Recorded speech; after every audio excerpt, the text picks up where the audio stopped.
नाज़रीन welcome back. Salim सचवानी साहब, कराची को कहा जाता है कि कराची रेवेन्यू जनरेट करता है पूरे पाकिस्तान का बहुत बड़े पैमाने पर, रेवेन्यू इंजन है कराची का। लेकिन कराची अमूमन ये कहा जाता है कराची के साथ इंसाफ नहीं किया जाता, जो इसका जायज़ हक है वो कराची को नहीं मिलता। तो आप एग्री करते हैं इस बात से? मैं आपसे फिर वही बात रिपीट करूंगा, कराची वो चीज़ है जितना रेवेन्यू जनरेट कर रहा है उससे 300 गुना ज़्यादा वो रेवेन्यू जनरेट कर सकता है। जितना ये कमा रहा है उससे 500 गुना ज़्यादा कराची शहर ऐसा शहर है जो कमा के दे सकता है। ये इसी सिलसिले में जो है ना, मैंने आज से तकरीबन 4 साल पहले हमारे एक बहुत ही सीनियर रहनुमा हैं, उनको मैंने एक सजेशन दिया था, तो उनको बहुत पसंद आया था, मगर उन्होंने इसको फॉरवर्ड नहीं किया। फिर मैंने कुछ दिन पहले ही मोहतरमा फौजियाबाद साहब से इस सिलसिले में डिस्कस किया था, तो उन्होंने कहा था मैं ये आपका उसका कंप्लीट प्रपोजल बना, मैं इसको आगे फॉरवर्ड करूँगी, मगर अल्लाह ने इनको मौका नहीं दिया। कराची में मेन मसला यह है कि अमन व अमान का मसला है।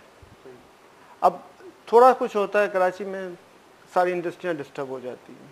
अगर कराची से सही मानों में कमाना है तो हम एक सेफ इंडस्ट्रियल जोन कायम करना पड़ेगा। हमारे पास ज़मीन अल्लाह की रहमत से मौजूद है, उन कारकुनों के बच्चे उसी सेफ इंडस्ट्रियल जोन के अंदर ही तालीम हासिल करें, उसी सेफ इंडस्ट्रियल जोन के अंदर जो है वो इंटरनेशनल आने वाले मेहमान कराची एयरपोर्ट से सीधा सेफ इंडस्ट्रियल जोन में चार्टर्ड तैयारे के ज़रिए उतर जाएं।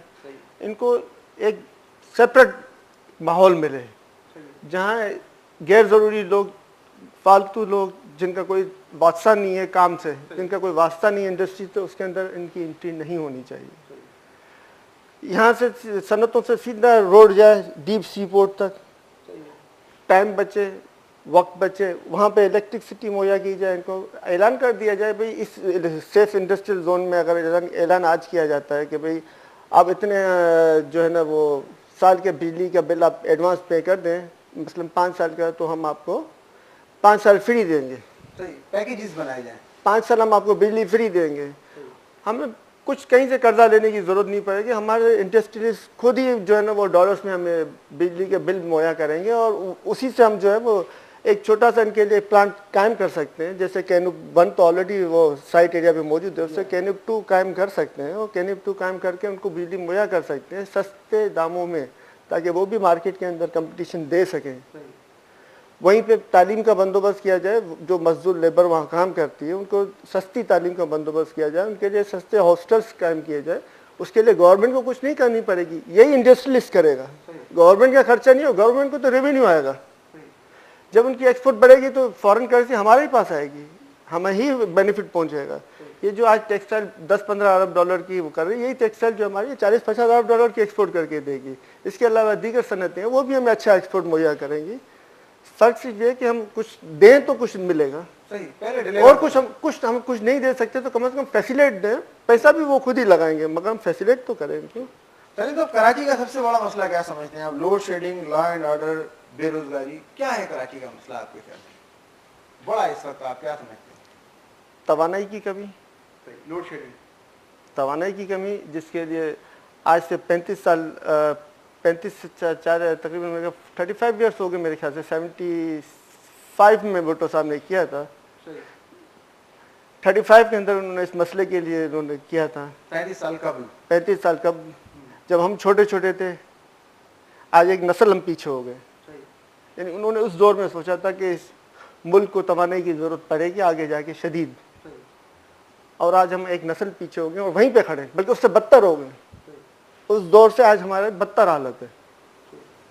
तो इस कमी को दूर करनी पड़ेगी। इमीडिएटली हमें मिलजुल के अपने जो खामियां हैं इनको दूर करना पड़ेगा। खाली एक दूसरे की टांगे खींचने से हम आगे नहीं बढ़ेंगे कि हम कहते हैं नवाज शरीफ करप्ट है, हम कहते हैं जरदारी करप्ट है, हम कहते हैं ये करप्ट है, हम कहते हैं वो करप्ट है। करप्शन कोई ख़त्म नहीं कर सकता। करप्शन दुनिया में हर मुल्क में मौजूद है। अमेरिका से बड़ा करप्ट सियासतदान आपको कहीं नहीं मिलेगा, मगर उनके करप्शन के तरीके दूसरे। हम उनमें तफसीली बहस में नहीं जाते क्योंकि वरना फिर टाइम ज़ाया होगा, मगर करप्शन हर जगह मौजूद है। सही। लेकिन सलीम साहब, आप क्या समझते हैं, केईएससी को भी बड़ा जिम्मेदार करार दिया जाता है, तो केईएससी अपना रोल प्ले कर रही है एक पावर कंपनी के तौर पर? देखिए, जब केईएससी का यूनिट 1 रुपये का था वो करोड़ों का फ़ायदा पहुंचा रही थी। आज 14-15 रुपये का यूनिट है, खरबों का नुकसान हो रहा है। तो इन चीज़ों का एनालाइज किया जाए आखिर क्यों हो रहा है। कारोबार और तिजारत का क्या हाल है? आप बात मुकम्मल कर लीजिए, आप जो करें। अब तनख्वाह है 10,000 रुपये, बच्चों की फीस भी देनी है, घर में खाना पीना भी खाना है, आने जाने का किराया भी देना है, बिजली और गैस के बिल भी देने हैं, तो बंदा क्या करेगा? कुछ ना कुछ तो करेगा, चाहे वो मनफी करेगा या मस्बत करेगा, कुछ ना कुछ तो उसको करना पड़ेगा। उसके सर्वाइवल के लिए जरूरी है, जाहिर है कुछ ना कुछ तो करना है। तो कराची का जो ताजिर है, कारोबार है, जो कारोबार है, सनत है, उसका क्या क्या हाल है इन दिनों, आप क्या समझते हैं? यूँ समझ लें कि जो कराची, मैं आपसे पहले ही कहा था कि उसी से ये हाल भी आपकी समझ में आ जाता है कि मैं कह रहा हूँ कि अगर ये 70% रेवेन्यू जनरेट कर रहा है कराची शहर, ये 70% बहुत कम है। कराची वो शहर है जो 2 पाकिस्तान संभाल सकता है, एक नहीं 2 पाकिस्तान संभाल सकता है। ये वो शहर है जो इतना रेवेन्यू जनरेट कर सकता है कि 2 पाकिस्तान के अखराजात कर। इसके हिसाब से भले सियासतदान फिर करप्शन बढ़ा ले अपना, सही, ये भी ऑप्शन मगर भाई कमाने के भी तो सोचे। जब तक पैसे नहीं आएंगे उस वक्त तक किस तरीके से हो सकता है? अब 50 रुपये जेब में हम 100 रुपये खा जाएंगे तो कैसे काम चलेगा? 50 को हम 150 कर लें फिर 100 खा जाए, सही, तो भी लोगों को रिलीफ तो मिलेगा 50 का। सलीम सचवानी साहब, हमसे गुफ्तगू करने का बहुत बहुत शुक्रिया। नाज़रीन, हम गुफ्तगू कर रहे थे बहुत dedicated worker, Pakistan Peoples Party के हर दौर में आप उसके साथ अटैच रहे, सलीम सचवानी साहब से।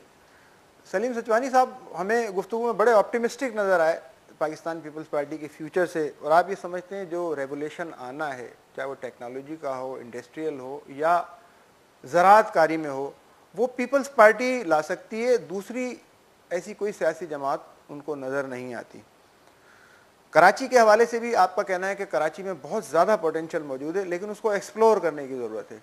कराची जितना रेवेन्यू देता है, आप समझते हैं कि अगर सही तवज्जो दी जाए और सही इस्तेदाद अपनी इस्तेमाल की जाए तो कराची बहुत तरक्की कर सकता है और बहुत ज़्यादा रेवेन्यू जनरेट कर सकता है।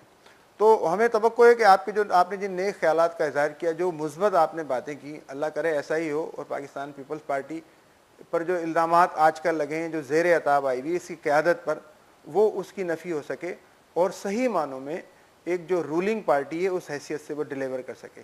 इसके साथ ही अपने मेज़बान खुशनूद अनवर को इजाज़त दीजिए। अल्लाह हाफ़िज़।